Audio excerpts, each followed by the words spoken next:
So who was prostitute in Jesus' family? Why Bible left it very clear that in Jesus' family tree, in Jesus' family lineage, there was someone that was prostitute. Although at the time, being prostitute was not acceptable. Not acceptable at all. So why it's clear in the Bible that she was prostitute, and what lesson we can learn from her experience? When we look into Jesus' family tree, Jesus' family genealogy, in Matthew 1, specific in the verse 5, it says, Solomon, the father of Boaz, whose mother was Rahab. Boaz, the father of Obed, whose mother was Ruth. Obed was the father of Jesse. In those two verses, we have two women, two females that could be prostitute. One Rahab, another one Ruth. Who was prostitute? Was Rahab or Ruth? What do you think? Let's start with Rahab. So who was Rahab in the Bible? What Bible tells us about Rahab? Let's go to the book of Joshua.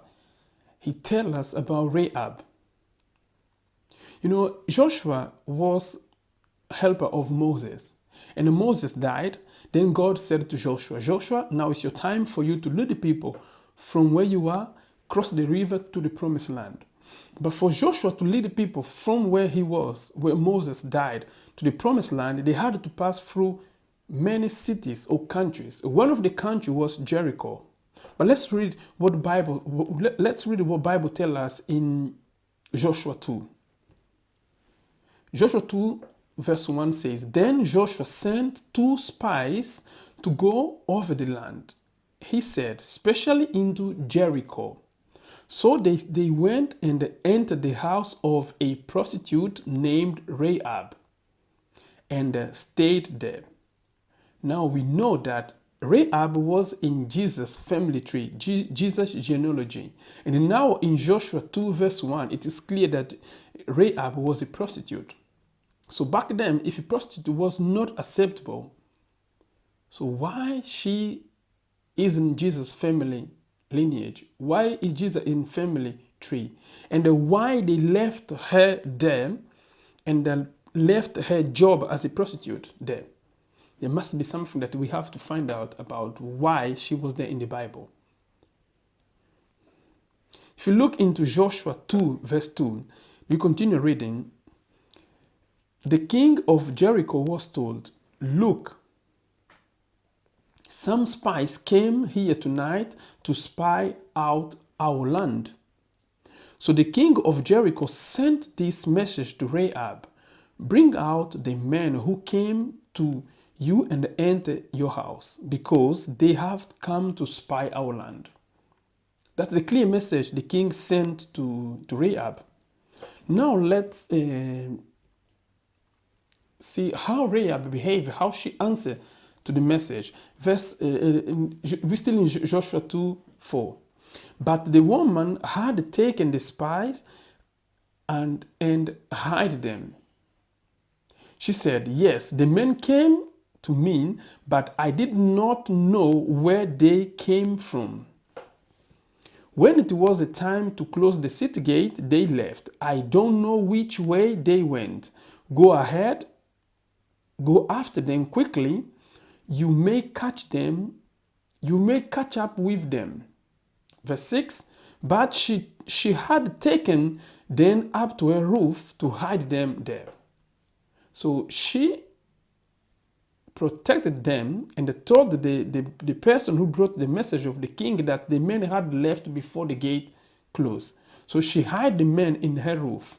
Let's continue into verse 7. And why she did that? So the men set out in pursuit of the spy on the road that leads to the Jordan. And as soon as the pursuer had gone out, the gate was closed. Because Jericho was a very protected city. They had a massive gate that no one come in or out unless the king or the official, they knew what was going on. So these two men, they came into spies. So the king sent someone to catch them, and then Rahab protect them. And my question is, why they went to Rahab's house? Because she was a prostitute. So it's a place where many people go. And it's easier for people to go in and out. And then people, like, it's easier for people to go in and out. And it's hard for people to notice who's going out, because in a prostitute house, people keep going, people coming out. We're still in Joshua 2 verse 8. Before the spy lay down for the night, she went up to the roof and said to them, I know that the Lord has given you this land, and that a great fear of you has fallen on us, so that all who live in this country, Jericho, are melting in fear because of you. We have heard how the Lord dried up the water of the Red Sea for you when you came out of Egypt, and what you did to the two kings of Amorites east of Jordan. You completely destroyed both of them. So she knew about what God of heaven did to people who was not by his side. So she knew them. Let's continue in verse 11. When we heard of it, our heart melted in fear, and everyone's courage failed because of you. For the Lord your God is God. For the Lord your God is God in heaven above, in and on the earth below. So she knew that the God of Joshua, the God of spies, was the God above, was the mighty, was the whole powerful God. Wow. That's fascinating me, because although she lived in Jericho and that she was a prostitute, she knew about God, and she knew what God was able to do. She knew about the power of God.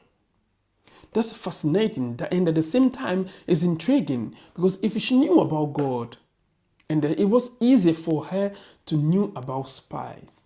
So what was in her head? She knew the danger of hiding those spies. So why she did it? Maybe that's why we see her in the family genealogy, and that's why it is fantastic for us to learn about her. Rahab was not the only person in Jericho who knew about the God, because what she said in the verse 11, that when we heard about your God, who's we? She's talking about everyone in Jericho, including the king. So that means everyone there knew about the God Almighty. Rahab, she was not a traditional believer. She was not a person that go to church. And her city was not a normal city. It was a city that had man gods. Because Jericho, we know that Jericho did not accept the God of heaven. They had man gods. They worship everything, but not the God of heaven. But she had a faith in God, and she knew what God was able to do. Rahab was a very smart woman. Although she lived in that place, but she had a faith in God, and she trusted and she knew the God, and that she was a business-minded woman. She was a very strong and smart woman, because we look at the deal she did with them. Let's continue in verse 12 so we can see the deal she did with them. Now then, please swear to me by the Lord that you will show kindness to my family, because I have shown kindness to you. Give me a sure sign that you will spare the life of my father, my mother, my brother, my sister, and all who belong to them, and that you will save us from the death. So she knew, and she didn't just care about herself, because she could say, like, save me, take me with you. When you come here, you don't kill me. But she had a list of people that she wanted to keep, and she wanted them to save. Her dad, her mom, her family, and everyone who belonged to them. She was very smart, and you can see the courage of the deal she was striking with those spies. Our lives for your lives. Wow, she was clear. She knew what she was talking about. If you save your life, you save my life. If you don't save my life, I'm going to go and tell the king, and they're going to come and catch you. That's going to be the end of you. The man showed her, if you don't tell what we are here doing, we will treat you with kindness and faithfulness when the Lord give us the land. That's what the spy told her. Beside of being a very strong and courageous woman, she was a wise woman. That's why the Bible says in Proverbs, a wise woman opened her mouth with wisdom. You can see how she was talking to them, the deal she was striking with them. Our life, my family life for your life. You know, she saved her family. When she opened the mouth, she saved her family. You know, and the proverb continues saying, and the teaching of kindness is on her tongue. So when she opened her mouth, so the way she was talking to the spy was all about wisdom and kindness. I save you, I trust your God, and you're going to save me and save my family. So when we continue in Joshua 2:15, so she let them down by the rope through the window, for the house she lived in was part of the city wall. She said to them, go to the hill so that the pursuer will not find you. Hide yourself there for 3 days until they return, and then go on your way. You know, when we look in verse 15, her house was on top of the hall, top of the city hall. Is that not a strategic location? Because she being a prostitute, the traveler passing by, people going out in the city, her house being the city, the whole of the city was a strategic place.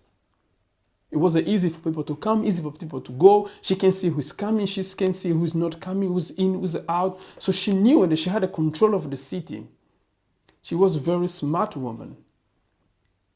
Maybe that's why God chose her and the spies also chose her to go, because they knew that she had a great knowledge. And she hid them and she struck a massive deal with them to save her, not just save her and save all her family.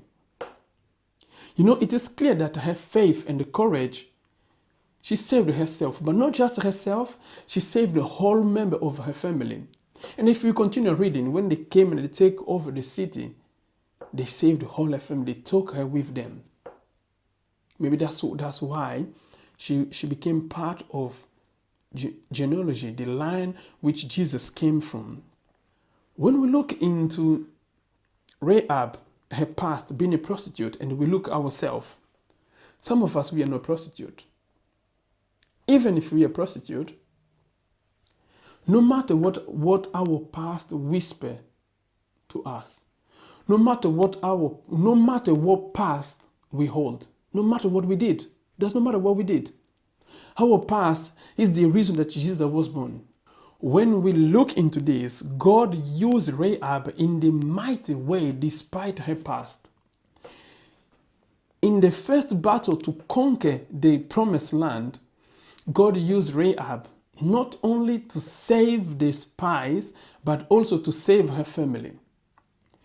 They were going to fight, pass through Jericho to conquer, to take over the promised land. And God used her.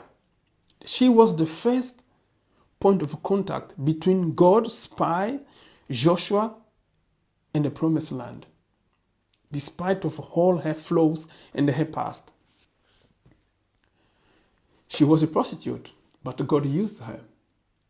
Even God allowed her to be in his family lineage, to be in the lineage of Messiah. She was there, and she's still there.